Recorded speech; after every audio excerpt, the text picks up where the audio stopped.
reduce the number of fatalities, a road safety campaign, yet another one, has been activated on the N1.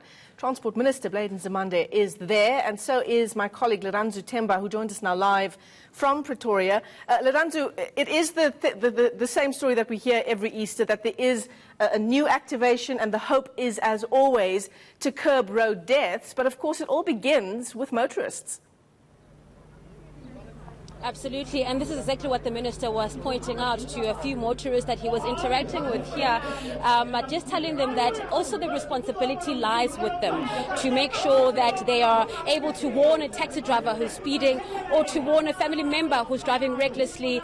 And of course, we know that the all-important drunken driving, and the minister has assured people that with this new breathalyzer on hand, law enforcement officials are going to have more arsenal on their hands to really deal with drunken driving on our roads. But let's listen to the minister.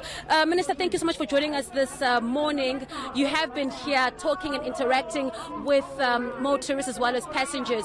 But before we get into that, you have given a stern warning to truck drivers that are planning on disrupting our roads today, saying that law enforcement is going to deal with them mercilessly. There is no reason whatsoever for truck drivers, when they have a dispute with their employers on something that has got nothing to do with our roads, for them to block our roads. And secondly, we have been in discussions with the associations with an initiative that I led in order to facilitate the identification of problems. We have reached an agreement now as to an understanding, let me put it that way, as to what is it that needs to be done about their labor dispute. Because what they are complaining about is the employment of foreign nationals as truck drivers. That's a labor dispute. That's why after the engagements we've had and the set of recommendations on how to deal with this matter, we've handed this matter now to the Minister of Labour to actually take the lead. But we've been in discussions with them since January. And these representatives of truck drivers, they've been sitting with 4 departments: Department of Transport, Department of Home Affairs, Department of International Relations, Department of Labour. By the way, the 5th has been the police.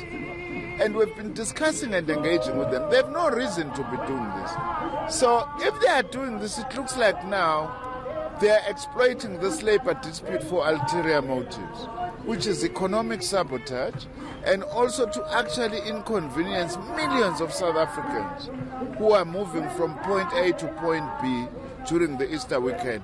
The law enforcement officers, the security cluster, has assured me that they're going to deal with this very mercilessly, because they have no reason to be blocking the roads, because government is engaging with them.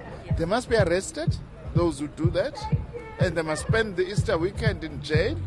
And also we must impound those vehicles, because the owners as well have a responsibility to address this grievance of workers. They can't be leaving it to us as government and as transport to actually get involved in something that has got nothing to do with us as the Department of Transport. Just on that, Minister, you're saying that you've been given a surety that they will be dealt with mercilessly, but we're also getting reports. I asked you the same question earlier on. Are you any wiser now about the trucks that have been burnt in Mpumalanga? Well, the information we are getting, incomplete as it is, it looks like it's a community protest. And then they've actually blocked and banned some of the trucks. There's the initial information that we are getting. It's not related to truck drivers' action itself, which we're not happy about that, but we hope that the truck drivers are not going to get tempted to actually block the flow of traffic during the Easter weekend. 2 more questions, Minister. It's been a deadly start to the Easter holidays. We believe 10 people have lost their lives on this very road, on the N1 in Limpopo. Any reaction to this?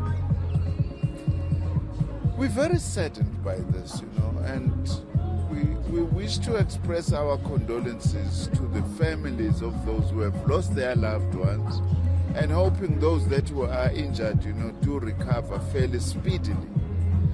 We are concerned about this because we have increased visibility on all our hazardous roads, including this N1 between Johannesburg and Polokwane. and especially between Kranskop and Polokwane, which is the most notorious areas. We have got more than 50 traffic officers from the Road Traffic Management Corporation just in that stretch between Polokwane and Kranskop, so as to ensure visibility, because visibility does contribute to lessening, these road crashes. We are also disturbed because this thing happened early this morning, almost in front of the traffic officers themselves. Possibly the driver was very exhausted and have been driving most of the night, which is another message we are sending to motorists. If we are doing a long distance, please do take a break after every 2 hours. And passengers as well, by the way, do have a responsibility. In minibus, taxis and buses, they see their drivers doing wrong things, they must actually be able to approach the driver. Driver, you look drunk, can you stand on the way, we get a new driver. You are speeding, we are putting our lives in danger. And also passengers, it's important in the buses, in the minibus taxis, to also wear seatbelts. That's another thing that people seem not to accept. People seem to think if you are sitting at the back seat of a car or a minibus, you can just sit without wearing seatbelts, What can law enforcement do when they do come across a taxi that is, full of passengers that are not complying with what you just said now? What can they do? At the moment, we are talking to the drivers like we're doing this morning. We are persuading them, before your taxi moves, you must ensure that all your passengers have got their seatbelts on. At the moment, that's what we are doing, Whether in future we will actually look at enforcement, it's something that we will look at. But if the drivers are conscious about that, we can actually be able to go a long way in saving people's lives who are passengers, particularly in those vehicles that are performing the function of public transport. Thank you so much for your time. Thank you very much.